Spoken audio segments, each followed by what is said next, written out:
อ่ะนะเจ้าหาบยังแม่ตู้หาไปขายหาบไปขายบ่ถั่วปลามักทั่วป้าโอ้โตแดดเซิงๆแบบนี้เนาะเจ้าสิออกไปขายอยู่นอกเป็นบ่ทางขนุนแหละโตเจ้ามายังล่ะมาซื้อมักถั่วเจ้ามาซื้อมักทั่วซอยพื้นบ่โดยพอดีแหละพอดีโอ้ยเนาะเอาเลยมาซื้อมักทั่วก็ออกมาติป่าพี่น้องโอ้ยางเลยคันได้ลายเอ้ยเนาะอันละ10มัดละ10เนาะใช้เกียดเจ้าเอามาอย่างนี้น้ำได้ห่วยในช่างนี่โตนี่คือคุณแท้เป็นขัดไม้น้ำขวดไม้50 100,000 30เป็น180,000พี่น้องพอดี180ข่อยให้เจ้า200,000แล้วเด้อแม่ตูเด้อเลยอ่ะเลยเป็นยัง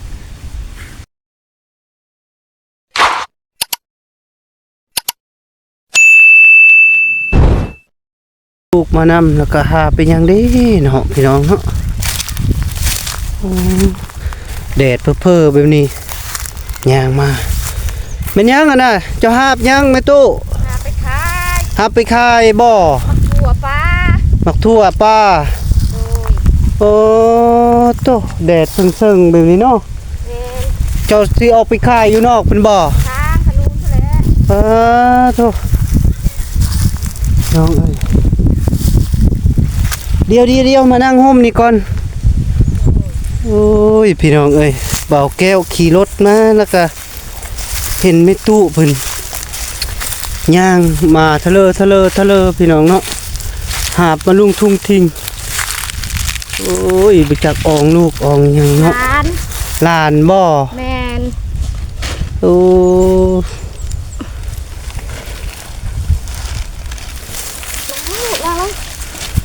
บ่ได้มีอย่างอันกันเลยเนาะ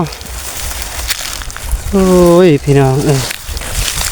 จะมายังล่ะมาซื้อมักถั่วจะมาซื้อมักทั่วซอยพื้นบ่โดยพอดีแหละพอดีโอ้ยเนาะเอาเลยโอ้ยได้ที่ได้ทางแล้วดิเนาะมีตัวเนาะโอ้ยโอ้พอดีแหละลูกค้าก็มาหอดเลยพี่น้องเนาะเป็นยางว่าติพุ่นเลยอาจังมัดบ่เอาจังมัดเอาเบิดเลยบ่มีแต่มักถั่วงามๆได้นี่นะเอามัดนึงเนาะมีจังมัดละมีจังมัด4บ่นึกว่าอ้ายเจ้าค่ะโดยข่อยสิซื้อซอยดอกข่อยสิถามเจ้าก่อนเจ้าสิเอาจักมัดมานึงโอ้ยคือเอาน้อยแท้เขาเงินบ่หลายเจ้าก็ออกมาที่ป่าเพิ่นบ่เจ้าไปเฮ็ดหยังอยู่ป่าทางมดแดงได้อยู่บ่ได้โอ้ยคันได้ก็เอามาให้เบิ่งดูไข่มดแดงนะผู้ล่าเรื่องผู้พันทางโอ้ยยังบ่แล้วบ่โดยคันแรกแล้วเจ้าย่างมาขายค่อยก็ได้เด้อค่อยอยากเบิ่งสิซื้อซอยบ่แดงเขายังไม่ต้องไว้อ้ายเลยเด้งยังบ่มีบ่บ่มีเพิ่นว่าโอ้ยพี่น้องเนาะมาเด้อมาซื้อมักถั่วมีปลาแน่มาซื้ออยู่ทุ่งนานี่แหละพี่น้องเนาะมาซื้อซอยแม่ตู้เพิ่นแน่โอ้ยเนาะไปละโดยอ้าวคือว่ากระเป๋ากระตึงอยู่ได้โอ้ยตึงอ้ายเอ้ยตึงกายเอ้ยเนาะคันบ่ตึงได้ซะน้องเอ้ยเอ้ยกระเป๋าเพิ่นซื้อแล้วมาสะอายปลาปูปลาน้ำกันโดยเดียวจึงว่ากันเลยสิคุยน้ำเพิ่นก่อนเอ้ยเนาะลูกค้ามาซื้อมักทั่วก็ออกมาติป่าพี่น้องโอ้ยางเลยคันได้ลายเอามาขายอ้ายเด้อไข่มดแดงเจ้าน่ะเอ้ยเนาะโอ้ไปแล้วพี่น้องกระเป๋าเพิ่นเนาะ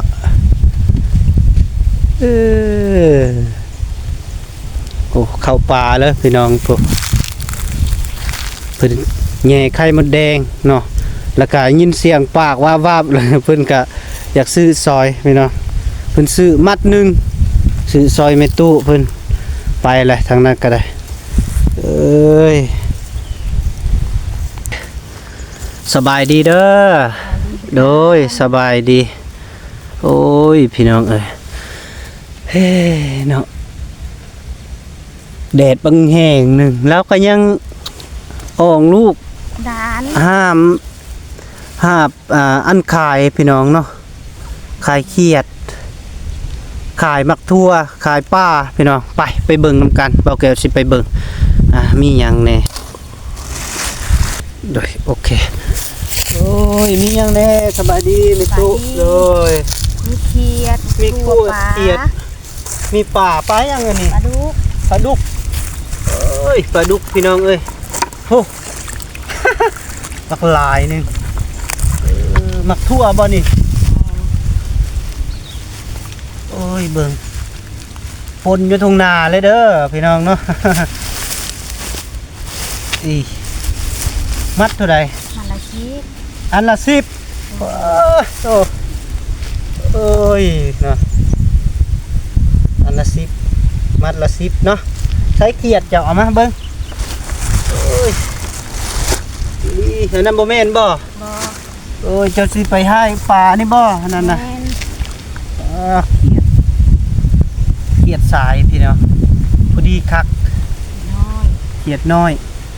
เขียดสายแล้วเนาะเป็นเขียดน้อยเขียดสาย เขีด เนาะ น้อยเขียดชายแน่ เจ้าสิขายเท่าไรปลาดุกเจ้า ได้แสนหนึง อยากได้100,000 แม่น โธ่โอ้ยบักละขอโทษเด้อแม่ตู้เจ้าอายุจักปี 30ปลาย 30ปลาย30ปลายเท่าไร 35 35ปี35ปีละเด้จักปีเจ้าลูก 4 ปี สี่ บ่เป็น ปี ว่าว เนาะ เจ้าซื้อหยัง มิกชื่อเมซักกันแม่เลย แม่ซัก โดย โอ้ยอยู่ดีๆลูกอยู่ดี ลูก ๆมานั่งน้ำระบาวนี่ก็ได้ปะมานั่งพี่ลูก ว่า ซื้อแม่ซักแม่นยังอันนี้เครื่องลูก น้ำเครื่องกินข้าว โอ้ข้าวน้ำเจ้ากระทือมาเลย นี่หลานยาก โอ้หลานยากพี่น้องเอ้ยมีปลาแห้งข้าวเพิ่นโอ้ยมีน้ำหลายสารพัดพี่น้องน้ำมันยังเจ้ากินน้ำยังนี่ น้ำได้ห่วยในช่างนี่ อ้าวโตนี่คือคุณแท้ เป็นขวัญไม้ น้ำขวดใหม่ โดย โอ้ยเจ้าบ่มีน้ำสะอาดกินบ่ บ่เลย อ๋อ แต่น้ อยู่ตะนาอืมลูกผัวเจ้าก็มีอยู่ ำนี่ มี ผัว เนาะโดยเราไปใส่ อยู่ อยู่บ้านเนาะโอ้ย100,000เนาะ โดย ปลาดุก100,000อันตัวนี้เด้ 50 50เขียด50ปลาดุก100,000อันนี้เด้ 30 30,000โอ้ยคักมีเขียดพอดี4มัดพี่น้องเราเอามานะ4มัดพอดีมีน้องคนหนึงออกมาในป่าแล้วมาซื้อซอยเม็ดตู้มัดหนึงมัดละ 10,000 กีบพี่น้องแล้วก็ยังอีก3มัดยัง3มัดนี่ก็เบาแก้วเบิ่งก่อนเนาะพี่น้อง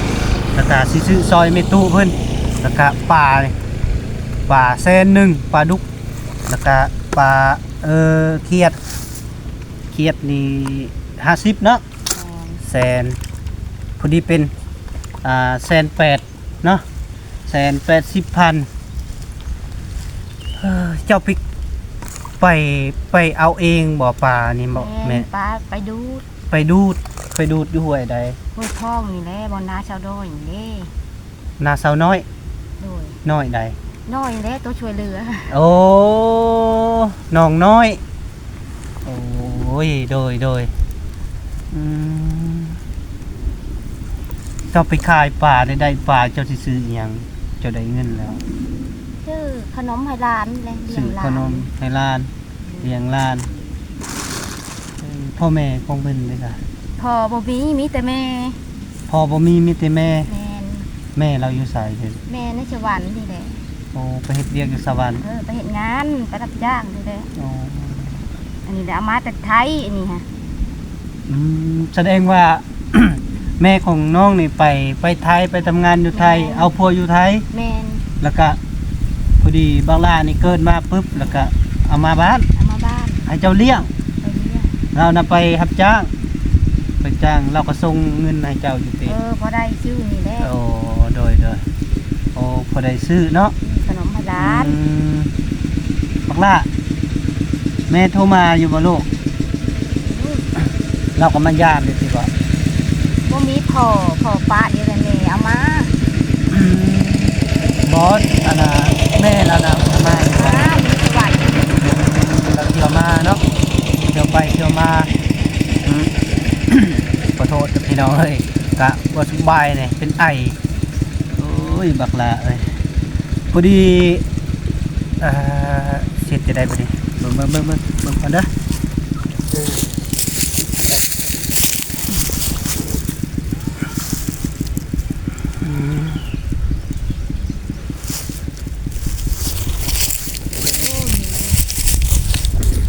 ไอ้ตู้เบิด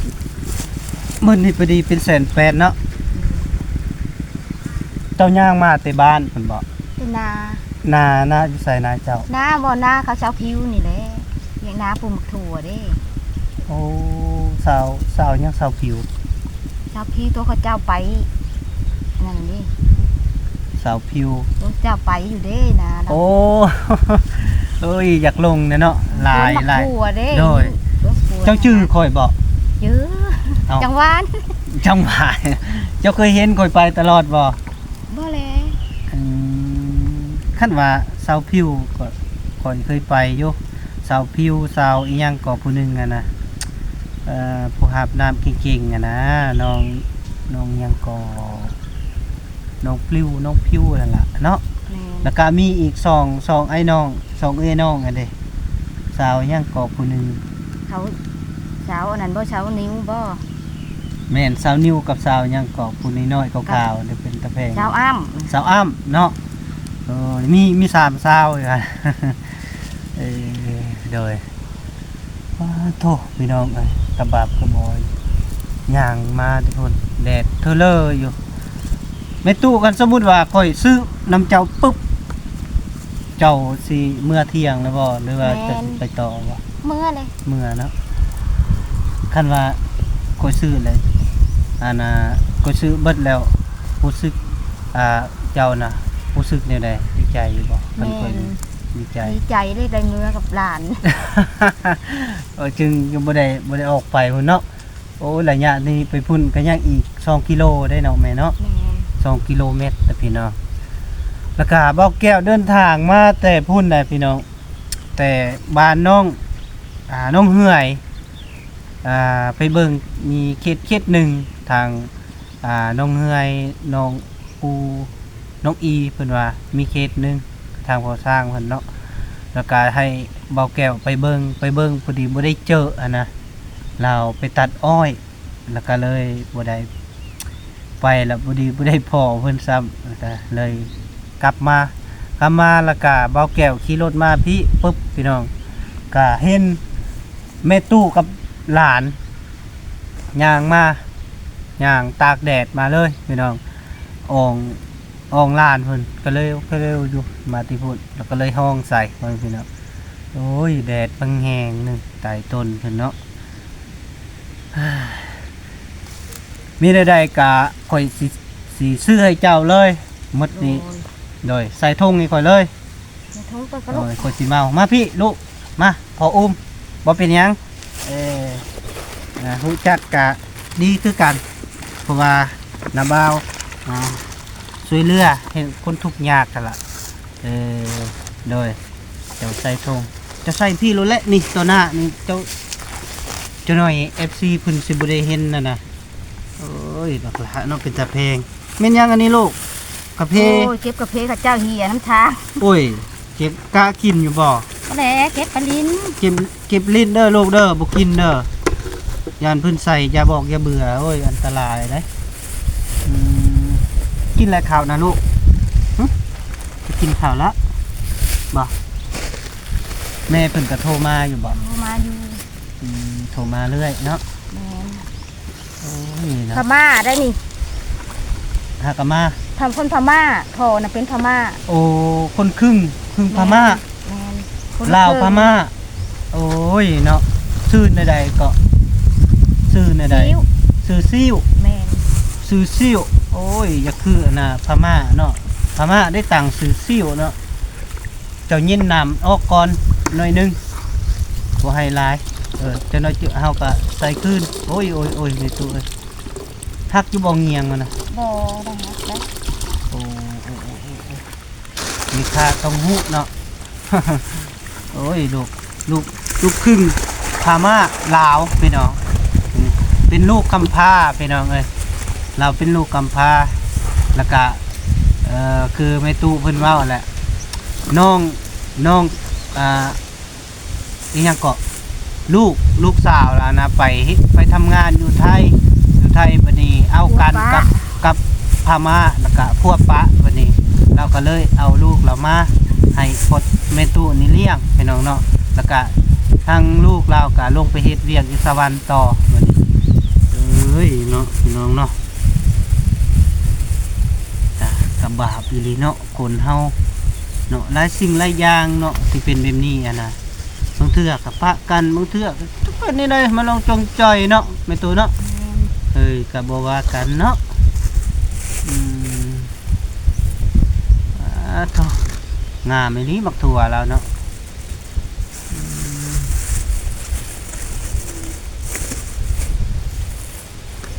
ลูกก็เป็นตะแพง เว้าบ่เป็นบ่ลูกก็สิแม่นเว้าเป็นได้นี่ได้เบิ่งทรงยังอายอยู่ ยังเคินพี่น้องเนาะ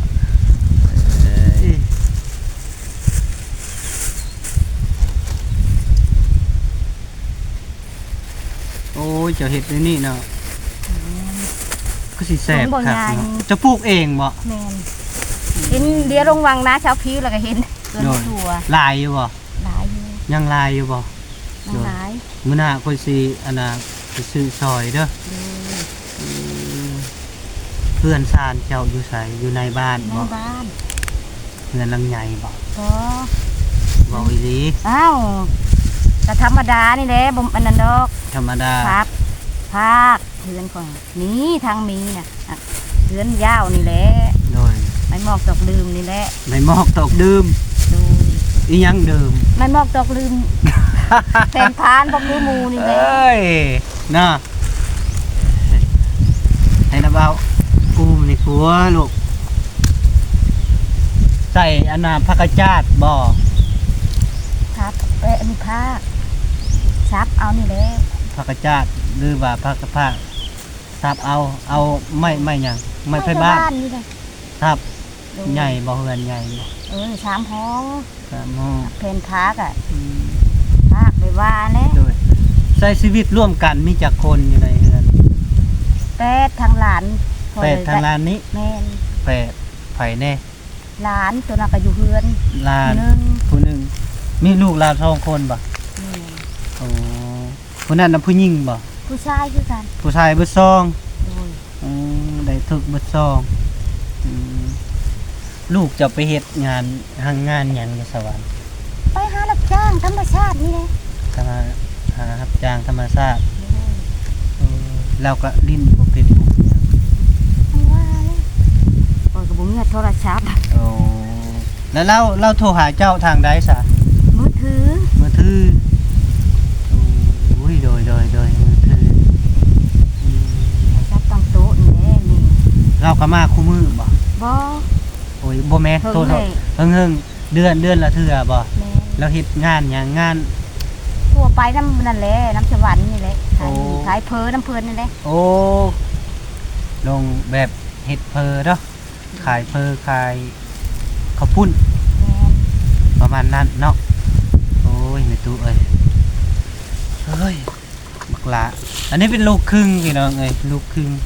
ลาวพม่าลาวพม่า เอ้ยตายตนนี้เจ้าไปขายคู่มือบ่ บ่ มือใด หา มือ ได้ บ่ มือหาได้เดี๋ยวก็ไปขาย อืม หาบ่ได้เดี๋ยวก็อยู่ ไปนั่งน้ำไม่ตู้บ่ไปนั่งไปลูกไปนั่ง ยเนาะ250 100,000 30เป็น180,000พี่น้องจ่ายเงินให้เราก่อนพี่น้องเอ้ย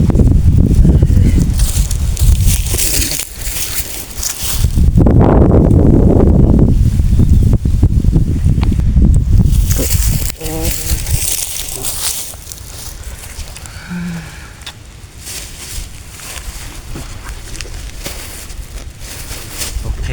พอดีเป็น180,000เนาะสิมีบ่เงินก่อยเนาะ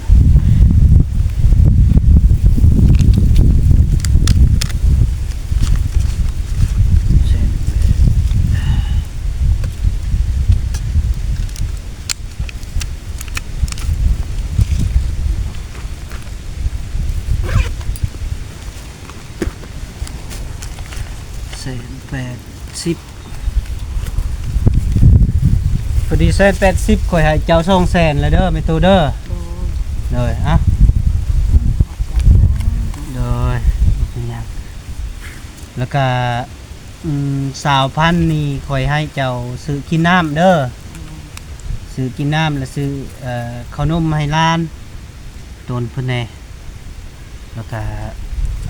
มีหยังที่เจ้าบ่มีเจ้าซื้อแล้วใน20,000น่ะข่อยให้แบบเจ้ามาค้าขายในค่าทางเจ้าย่างนี่แหละแม่ตู้เลยข่อยเห็นก็ซื้อเมาเบิดเลยบ่อยากให้เจ้าไปพุ่นน่ะมันไกลเดี๋ยวนี้ไปพุ่นไกลได้ประมาณอีก2 ลักเพื่อเจ้าสิไปฮอดพุ่นน้ำเจ้านี่พอโทจะสิกินได้บ่ ได้เลยกินเลยตากับหลานบ่มีน้ำ โอ้ขุ่นแห้งนี่ได้นี่โอ้จะเบิ่งขี้เหงื่อบ่คันเป็นน้ำอันนั้นมันใส่ละใครอยู่อันนี้น้ำเปื้อนแห้งนี่ จำเป็นแล้วเนาะแม่ตูเนาะได้ก็ตั้งใจเด้อแม่ตูเด้อสู้ๆเด้อมีหยังมื้อหน้าคันค่อยได้ไปค่อยสิพยายามใหม่มีหยังกะสิค่อยสิไปซื้อมักทั่วซอยเจ้าเด้อแล้วก็หยังกะเบิ่งร้านแน่สู้ๆคันเจ้าได้อันอยู่อันขายแล้วก็เจ้าก็บอกค่อยนะก็สิซื้อซอยมักเผ็ดมักผายมีบ่มักเขือเจ้าบ่ได้ปลูกไปปลูกทอบักทัว ปลูกแต่ทองทั่วนี้น้อยคักเลยเดี๋ยวนี้เลยหาเงินก็พอได้ขายแล้วซื้อข้าวนมให้ร้านประมาณนั้นเนาะให้ร้านกินแม่ก็กินน้ำมาแล้วแม่เอ้ยสงสารร้าน ยังบ่ทันกินข้าวเที่ยงมื้อตีนี่ยังเนาะเอ้ยเนาะ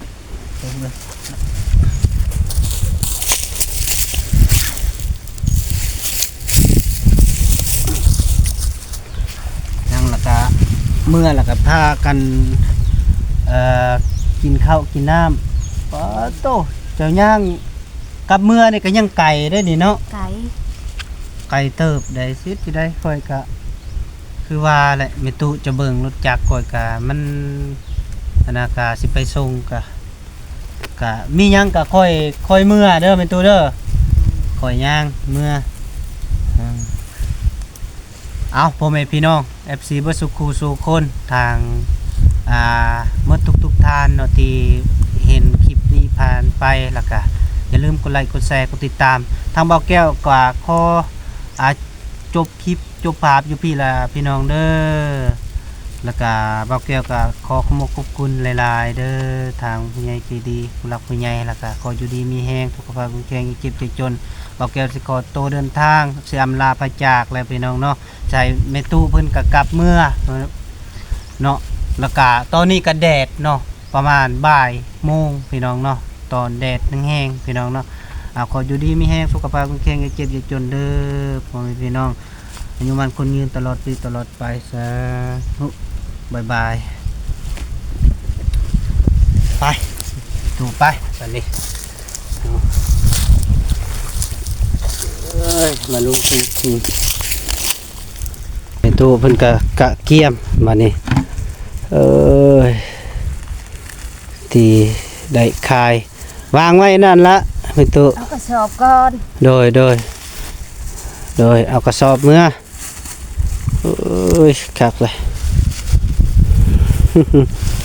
ตายตนเพิ่นเนาะตากแดด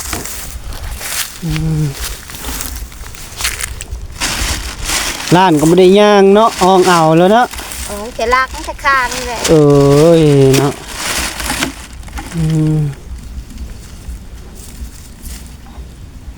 ต้องใส่ประแพโดยเมื่อละบ่วันนี้เนาะ นี่แหละ คอยเมื่อเด้อแม่ตู้เด้อ โอ้ย โชคดีเจ้าก็บ่ได้ไปพอดีครึ่งทางเนาะแม่ตู้เด้อโดยคอยย่างโดยพวกพี่น้องเนาะมาลงตุงทิงบ่จักลานบ่จักคุพี่น้องโชคดีเด้อแม่ตู้เด้อโดยมื้อหน้าก็สิไปยามใหม่มีหยังกะพี่น้องเนาะโ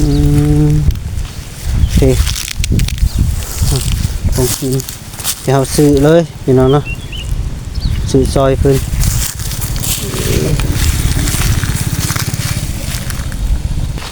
ไปพี่น้องบอกแก้วกันย่างไปหารถจักรตรงนี้สิได้เมื่อพี่น้องเนาะชีวิตคนเฮาก็ต้องสู้ซนเพื่อสิได้เงินได้คำบ่แม่นง่ายพี่น้องเนาะ